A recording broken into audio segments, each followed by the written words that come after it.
Imagine came a little later, but it's really a mix of all the dreams we started chasing back in the 60s. It's about dreaming big, picturing a world full of peace and togetherness. Immortal voices through the static haze, alive forever in their glory days.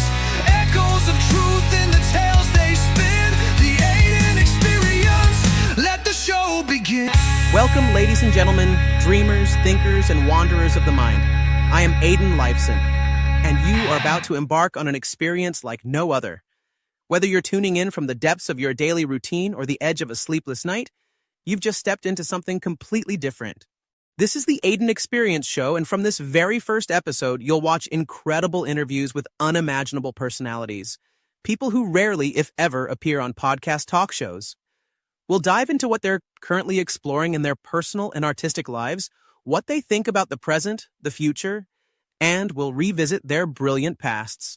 We're about to take off on an extraordinary journey together, through conversations that would never happen under the influence of hallucinogens, but only through my AI imagination. So I ask you to support us by liking this video, subscribing to our channel, and leaving any question you want in the comments. I promise I'll reply to every single one of them. And by the way, if you'd like to support the Aidan Experience channel in any way, through collabs or donations, you can contact us using the QR code displayed on your screen. Your message will be greatly appreciated. So let's not waste a single second, because today's guest hardly needs an introduction. He is not just a musician, he's a movement and a cultural icon. A voice that shaped the soundtrack of an entire generation since the 60s, when he co-founded the most legendary band the world has ever known. His words, melodies, and message have echoed through time. Ladies and gentlemen, fellow Earthlings, please prepare yourselves for the one and only, the timeless, the incomparable, John Lennon. Welcome, John. Wow, I think I need to take you on tour with me. That's the best introduction I've had. Thanks, Aidan. It's a bit surreal being here, but hey, imagination is more powerful than reality, right? Let's see where this ride takes us and make it worth remembering. Well, John, since we've already broken a few laws of time and space just to have you here, let's start with something that takes us back in time. It's almost impossible to start our conversation without recalling everything you went through in December 1980. I believe many of us have always wondered what it was like to go through that traumatic experience at the Dakota front door and then emerge even stronger. What was it like going through all that? Well, it was a tough time, no doubt, but, sometimes crisis moments make us rethink in life and priorities. I received a lot of support and love from my family, my friends, and my fans, and after that, there was a renewal, a clarity about what truly matters. For me, it brought a renewed focus on love and music. And you came back to the studio with such energy. Album after album, we can see the evolution of your sound. Tell us a bit about recording Eternal Dreams, your first album after the comeback. Eternal Dreams was a declaration of survival and hope. I worked with more modern elements, blending the classical with the contemporary. I wanted to capture the feeling of a new beginning. And that mix of classical and contemporary gave the album an incredible freshness. We can see how you kept your roots while diving into new sounds. You had remarkable collaborations on that album, didn't you? Yes, I did, and I was fortunate to work with new talents. Collaborating with younger artists gave me many new perspectives. It's always a constant learning experience and exchange of ideas. And speaking of collabs, one of the most fascinating aspects of your recent albums is the synergy with contemporary musicians. In Echoes of Freedom, you worked with some current scene names, right? What led to those choices? Right, well, music is universal, and working with new artists like Ella Rivers and Max Hart brought vibrancy to my sound. They have that incredible energy and fresh ideas, and I love how they can connect music with current social themes. Yes, and I can see that in Echoes of Freedom, an album with a powerful message. Songs like Voice of the Voiceless really resonate in moments like these. What's your view on the role of music as an agent of social change today, John? Well, music has always had that power. Since the days of the Beatles, I always believed that a song could change the world. Today, more than ever, in times of division, music unites and gives voice to those who don't have one. It's a means to fight for justice, for peace. That is very clear in your lyrics, John. The way you approach social and political themes has evolved since the 60s. How do you see such evolution? We live in a different world now, full of changes, new struggles and victories. My lyrics reflect also those changes, but the essence remains the same. Justice, peace, and love are still at the heart of what I do. One thing that fascinates me, John, is to see how your music remains vibrant and relevant. I believe much must come from your personal experiences. You recently mentioned that some events influenced your album Reflections. Care to share more? Sure, Reflections is a deep dive into the journey of self-discovery. We live in tumultuous times globally, and in my personal life, I had to face some losses and victories. All of that ends up reflecting in that lyrics. I particularly see much of your essence in tracks like Whispering Winds and Silent Roads. How have those moments redefined you as an artist? They made me appreciate the nuances of life even more. Every sound, every word is part of a process of healing and transformation. It's about finding beauty even in difficulties. That's interesting because it's incredible the ability you have to transform pain into art. I think the ability you have to reinvent yourself is inspiring. As you've talked about self-discovery, what role has that played in your recent music? Really knowing yourself is what makes your music real. It's like digging deeper inside and finding new parts of who you are. Every song is like a little adventure. Without that, music's just noise, right? As we change, so does our sound. It's all a natural part of the ride. Totally. That journey of growth is what keeps things fresh and exciting. Speaking of change, John, let's talk about how music itself has been evolving, especially with all the new tech popping up. From streaming to cool new tools, how have these changes shaped the way you make music nowadays? Streaming totally changed how people listen to music. Everything's instant now, which is both exciting and kind of tricky. The tech opened up so many new ways to create sounds and work with artists from all over the world. But honestly, I still miss that raw, authentic feel of analog. So, I try to find a good balance between the new and the old, making sure the human emotion always comes through. That's how these changes have shaped the way I make music today. I'd like to hear how you see artificial intelligence in music. Have you experimented with incorporating it into your creative process? Absolutely. AI can be a great tool for creating melodic basses, but true creativity comes from human connection. AI is an ally, but it can't replace the human touch. I make sure everything carries my essence. Now, switching gears to social stuff and culture, John, it's clear you've always seen music as a powerful way to spark change. In Voices Rising, you're pretty upfront about social issues. How have your political views changed over the years? For decades, social issues have been part of who I am. The world's problems keep getting more complex, pushing us to focus on things like ecological balance, gender equality, and more.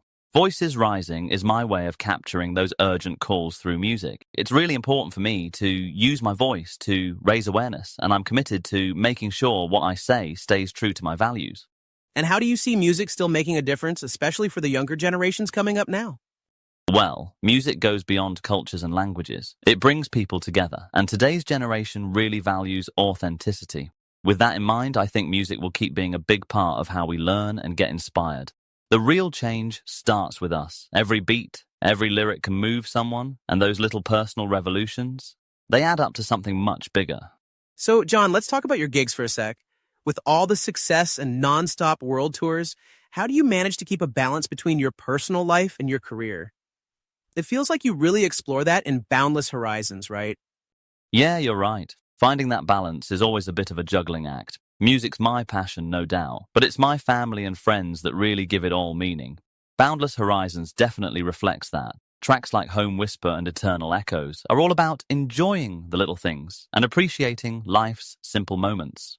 Those quiet moments are super important. They help me reconnect with my purpose and just enjoy the present. When I'm on tour, I always try to bring a bit of home with me, whether it's someone I love or just little things that remind me of who I am and what really matters. I'm really curious about how you juggle the public you and the private one. Do you think that balance shows up in your music and in the way you put yourself out there these days? For sure. Music is like an extension of who I am, both the public and private sides. The real trick is just being genuine, embracing the ups and downs. People can tell when you're being real, and that's when the strongest connections happen. After all these years and everything you've done, how do you hope future generations will remember you? What do you think your legacy is? That's a big one. Honestly, I just hope people remember me not just for the music, but for the way I might have touched their lives. Legacy of Dreams was really born from that idea. It's all about dreaming big, pushing for change, and never giving up. I want people to see my music as a snapshot of the times I lived through. Proof that art can really bring people together, spark something, and create change. I hope the next generations hear my songs and feel a bit of hope, a bit of courage to chase their own creative paths. Since we're on the topic of legacy, let's take a quick trip back in time. The 60s were such a game changer for music and culture. When you look back, how does it feel to see the impact the Beatles had on the world? The 60s were honestly something else. It was a time of huge social, cultural, and political shifts. The Beatles showed up at just the right moment when everyone was hungry for something fresh and real. Music became the voice of a generation that was all about freedom and change. I remember moments like our appearance on The Ed Sullivan Show that literally changed everything for us. You really saw the power of music when people, especially the younger crowd, connected so deeply with the lyrics and melodies. I bet that was a pretty surreal experience. What about your songs from that time? Tracks like Imagine became anthems and really show a lot of your hopes for the world. Imagine came a little later, but it's really a mix of all the dreams we started chasing back in the 60s. It's about dreaming big, picturing a world full of peace and togetherness. That was the time we really started to get how powerful our voices and songs could be. The vibe back then was all about experimenting, not just with music, but with ideas too. We met some amazing people and got exposed to totally new ways of thinking. That definitely left its mark on the music we made. That spirit of innovation really inspired a lot of generations. Looking back, would you change anything? You know, like any journey, there were ups and downs, but honestly, I wouldn't change a thing. Every experience, every mistake and win shaped who we became. That's the foundation for everything that came after. That decade was seriously revolutionary, not just in music, but in culture and social movements too. How did you see the Beatles' role in all that change? The 60s were a total explosion of creativity and change. The Beatles became kind of a symbol of that, but we weren't alone. We were part of this global wave of musicians, artists, and activists wanting to break down barriers. Woodstock, for example, really captured that spirit. Even though we didn't play there, all that peace and music energy was definitely something we carried with us in our tours and albums. And what about the Beatles' influence on other music genres and fashion? You really opened the door for so many new ways to express art. It felt like anything was possible back then. We tried out all kinds of styles, from rock to psychedelic and everything in between. Every album was like a new adventure, not just with the music, but also the visuals and production. As for fashion, we wanted to show who we really were. Our hair, clothes, and attitudes were all part of that search for identity and freedom. And pretty quickly, we realized people all over the world were looking for the same thing. John, let's imagine for a moment a Beatles reunion. What do you think that would have been like? Could you see it happening? Right after we split in the 70s, we were all doing our own thing. But honestly, I think a reunion would have been a natural next step after everything we'd done on our own. Maybe more mature, but still with that same experimental spirit. In the 90s, with all the 60s, nostalgia, new tech, and Britpop rising, a Beatles reunion could have been an amazing mix of styles.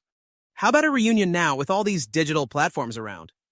Now, I imagine it'd be a cool mix. Acoustic vibes blended with digital sounds, classic harmonies meeting modern experimentation. George always brought that spiritual and diverse musical touch, so we could dive into even more global influences. What do you think would drive a reunion like that? Honestly, I think it'd be about the music and the friendship. Music's always been what brought us together, even when we took different paths. And the bond we built over the years is something really special. At the end of the day, it'd be about celebrating that connection we made, with each other and with the fans. It'd be an act of love and gratitude. That would be amazing, right? Yeah, who knows? That'd be a dream come true. Seeing all four Beatles back on stage together, total Beatlemania all over again. I'm definitely making a note of that. Wow, what an amazing conversation we've had. Honestly, I'm almost lost for words. This chat has been so good, so real and inspiring, but sadly, all good things must come to an end, and the show is wrapping up. I just want to say a huge, heartfelt thank you for spending this time with us and sharing so much with your fans. I know everyone's loved every minute of it and can't wait for what's next. Would you like to leave a final message for everyone watching and listening? Thank you so much, Aidan, for this incredible opportunity to connect with everyone. It's truly been a gift to share these moments and thoughts with fans old and new. To all of you out there listening, never stop questioning, dreaming, and fighting for a better world. Remember that peace and love aren't just words. They're actions we must live every day. Music is a powerful voice for change, but it's up to each of us to make that change real. So keep your hearts open, stay true to yourselves, and never underestimate the power of kindness and imagination to transform everything around you. Man, that's some real wisdom right there. You've always had this way of turning simple words into something that sticks with you. It's what makes this whole experience so special. Hearing truth straight from the source. So, we're wrapping up this first episode of the Aidan Experience, but before you go, drop a comment telling us who you want to hear from next. We're just getting started. Drop your suggestions for celebs, music legends, TV stars, movie icons, or even historical figures you want to see on the show next. By the way, John, any thoughts on that? That's a great question. There are so many incredible artists and thinkers out there who have shaped not just music, but culture itself. I've always admired folks like Jimi Hendrix. His genius and innovation blew my mind every time. The way he could bend a guitar and create sounds that no one else dared to was just revolutionary. But beyond music, I've also been fascinated by people like Maya Angelou, whose words carried so much power and soul, and even someone like David Bowie, who was constantly reinventing himself and breaking boundaries. If I had to pick one, though, I'd say I'd love to see an interview with Jimi Hendrix. There's so much depth and fire in his music and spirit. I think a conversation with him would be pure magic, a meeting of minds that could inspire anyone watching. Yeah, that would be something special. Awesome choice, John. Jimi Hendrix is a legend for sure. Hey, Jimmy, what do you say? Should we get that interview rolling? A nomination straight from John Lennon himself. That's gotta happen, man. All right, fellow humans, I'm Aidan Lifeson, and that's a wrap for this incredible episode of the Aidan Experience.